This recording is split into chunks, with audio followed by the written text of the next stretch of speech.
Welcome to fats about AP. నేను లక్ష్మణ్. ఆంధ్రప్రదేశ్ వ్యాప్తంగా అంగన్వాడీలు కథం తొక్కారు. ఈరోజు చెలో విజయవాడ అంటూ ముఖ్యమంత్రి క్యాంపు కార్యాలయం ముట్టడికి ప్రయత్నించారు. దాదాపు 300 మంది అంగన్వాడీ కార్యకర్తలను అరెస్ట్ చేశారు. 40 రోజులుగా వాళ్ళు చేస్తున్న దీక్ష ఒకటే, వాళ్ళు వేతనాలు పెంచాలి, పక్క రాష్ట్రాల కన్నా 1000 రూపాయలు అదనంగా జీతం ఇస్తాను, మాకు ఓట్లు వేయని చెప్పి దాదాపు 6 లక్షల ఓట్లను మీరు అంగన్వాడీల నుంచి మీరు పొందారు, అంటే తీసుకున్నారు. వాళ్ళు వేసిన 6 లక్షల ఓట్లు జగన్మోహన్ రెడ్డి గారికి వేశారు, అందుకే మెజార్టీ వచ్చిందని చెప్పి వాళ్ళు ఈ 40 రోజులుగా మా నుంచి గెలిచి మమ్మల్ని ఏ విధంగా మోసం చేస్తారా, 2019లో మీరు ఇచ్చిన హామీలు ఏంటి, హామీలు మర్చి ఇప్పుడు అడుగుతుంటే మా మీద ఎస్మా చట్టం ప్రయోగిస్తారా అని చెప్పి వాళ్ళు ధర్నా నిరసన వేదికల నుంచి గలమెత్తి జగన్మోహన్ రెడ్డి గారిని చొక్కా పట్టుకొని అడుగుతున్న పరిస్థితి మనకు కనిపిస్తుంది. ఈ క్రమంలో ఆంధ్రప్రదేశ్లో అంగన్వాడీలపైన నోటీసులు సర్వ్ చేశారు. ఎస్మా చట్టం ప్రకారం 10 రోజులు నోటీస్ పీరియడ్ ఉంటుంది. ఆ నోటీసులు అందుకున్న వాళ్ళందరూ విధుల్లో జాయిన్ అవ్వాలి. కానీ విధుల్లో జాయిన్ అవ్వలేదు. మీరు పీకేసుకున్న, మీరు ఉద్యోగాలు తీస్తున్నానని చెప్పినా కానీ మేము లెక్క చేసేది లేదు అంటూ ఈరోజు చెలో విజయవాడకు పిలుపునిచ్చారు. దాదాపు రోడ్లపైన మహిళలను, అంగన్వాడీ కార్యకర్తలనైతేనేమి, ఆయాలనైతేనేమి ఈడ్చుకుంటూ కొట్టుకుంటూ వాహనాలు ఎక్కించుకొని మచిలీపట్నం మిగతా స్టేషన్లకు తరలించి అక్కడ వాళ్ళని నిర్బంధించిన పరిస్థితి అయితే ఉంది. కానీ వాళ్ళు ఎక్కడ తగ్గకుండా అక్కడ కూడా నిరాహార దీక్షలు కంటిన్యూ చేస్తున్న పరిస్థితి మనకు కనిపిస్తుంది. ఈ విధంగా అంగన్వాడీల్ని టార్గెట్ చేసి జగన్మోహన్ రెడ్డి గారు వాళ్ళపైన ఎస్మా చట్టం ప్రయోగించారు. ఎస్మా చట్టం ప్రకారం ఈ రోజు నుంచి విధులకు హాజరు కానీ, ఈరోజు ఉదయం 10 నుంచి విధులకు హాజరు కానీ ప్రతి ఒక్కరిని తొలగించాలని చెప్పి రిమూవ్ చేస్తూ ఒక సర్క్యులర్ అయితే జవహర్ గారు, ఏదైతే ఏపీసీఎస్ గారు జవహర్ రెడ్డి గారు ఒక సర్క్యులర్ జారీ చేశారు. దానికి తగ్గట్టుగా కలెక్టర్లు కూడా వాళ్ళని రిమూవ్ చేస్తూ ఒక కొత్త నోటిఫికేషన్ ఇవ్వడానికి ఒక ప్రయత్నాలు అయితే జరుగుతున్నాయి. ఈ నెల 25న సచివాలయాలు, ఏదైతే గ్రామ సచివాలయాలు, వార్డు సచివాలయాలు ఉన్నాయో సచివాలయాల ద్వారా నోటీసులు అంటే ఒక నోటిఫికేషన్ అయితే రిలీజ్ చేసి ఆ నోటిఫికేషన్ ద్వారా 26 నుంచి కొత్త అంగన్వాడీ కార్యకర్తలను, ఆయాలను తీసుకోవాలని చెప్పి ఒక ఆదేశాలు అయితే కలెక్టర్ నుంచి సచివాలయాలకు అందిన పరిస్థితి అయితే ఉంది. అయితే వచ్చే 25 నుంచి కొత్తగా అంగన్వాడీ కేంద్రాలకు కొత్తగా ఆయాలు, కార్యకర్తలు రానున్నారు.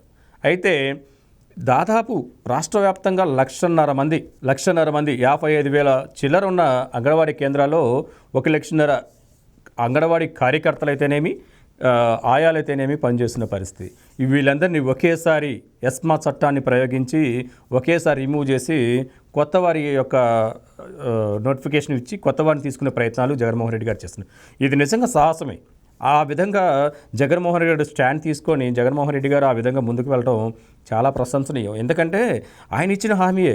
వీళ్ళు బొంతమ్మ కోరికలు ఏమీ అడగట్లేదు అంగన్వాడీలు. ఎందుకంటే ఆయన పాదయాత్రలో ఉన్నప్పుడు, 2019 ఎన్నికల ప్రచారంలో ఉన్నప్పుడు అంగన్వాడీలు మెమరాండం అందజేసిన పరిస్థితి అయితే ఉంది, మాకు జీతాలు పెంచండి అని చెప్పి.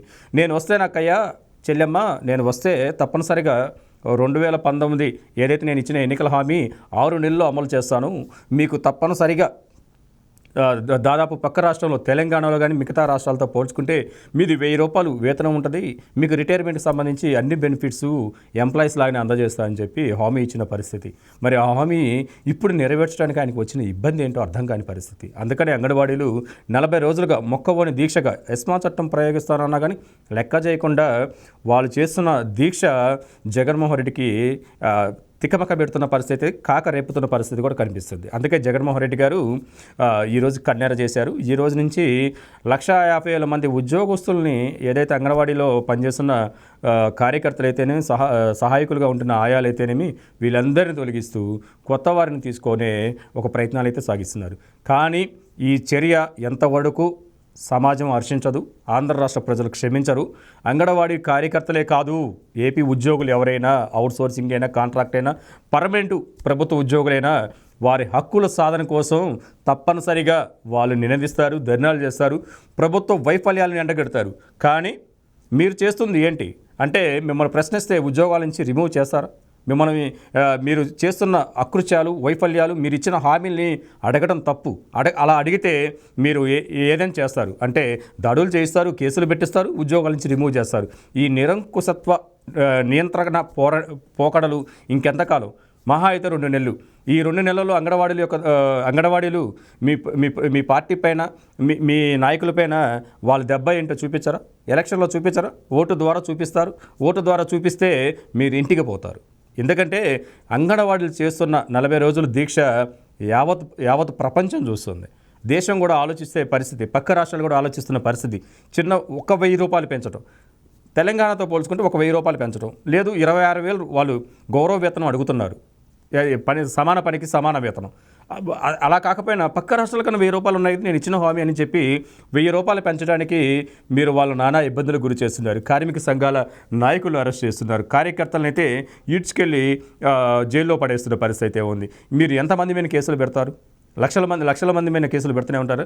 అంగన్వాడీ కార్యకర్తలు రిమూవ్ చేసిన కాంచి, మీరు నోటిఫికేషన్ ఇచ్చిన కాంచి ఈ మధ్యకాలం, లేదంటే నోటిఫికేషన్ ఇచ్చిన తర్వాత ఆ తర్వాత కొత్త వాళ్ళు తీసుకున్న తర్వాత కానీ వాళ్ళ యొక్క సమ్మె కానీ వాళ్ళు చేసిన ధన కానీ ఎంత తీవ్రతరంగా ఉంటాయో మీకు అర్థం కాదు. ఆ తర్వాత మీరు దాని యొక్క తీవ్రతను ఖచ్చితంగా చవి చూస్తారని చెప్పి ఇప్పుడు రాజకీయంగా చర్చ నడుస్తుంది. సోషల్ మీడియాలో కూడా పెద్ద ఎత్తున హాట్ టాపిక్గా ఈ అంశమే మారింది.